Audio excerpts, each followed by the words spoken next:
मरकजी वज़ीर तालीम धर्मेंद्र प्रधान का कहना है कि नई तालीमी पॉलिसी में एक ऐसा इंतज़ाम था जो हिंदुस्तानी तालीम को बैनुल-अक़वामी बनाने का अहद करता है।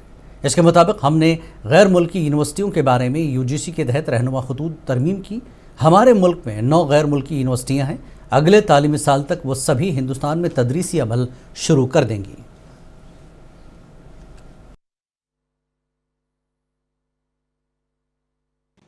NEP 2020 में भारतीय शिक्षा को इंटरनेशनलाइजेशन करने की एक कमिटमेंट था। उसी को आगे बढ़ाते हुए हमने पिछले साल भारत में फॉरेन यूनिवर्सिटी आने की UGC की नीति में परिवर्तन किया। इसके कारण आज अभी अगर मैं कहूं आपके सामने, बीते शिक्षा वर्ष में 2 ऑस्ट्रेलिया यूनिवर्सिटी गुजरात की गिफ्ट सिटी में पढ़ाई कर रहे हैं। वहां स्टूडेंट्स एडमिशन लिए हैं, वहां पढ़ाई हो रहा है। इसी एकेडमिक ईयर में 25-26 में UK के एक प्रेस्टिजियस यूनिवर्सिटी साउथहैम्पटन भी पढ़ाना जुलाई महीने से शुरू करेगा।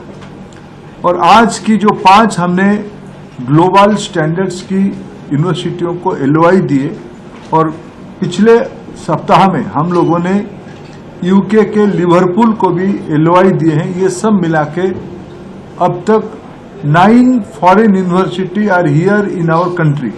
सम of them have started their courses, some of them will start this year only, and by next academic year almost all of them will started teaching process in this country, and more 6 university are in pipeline.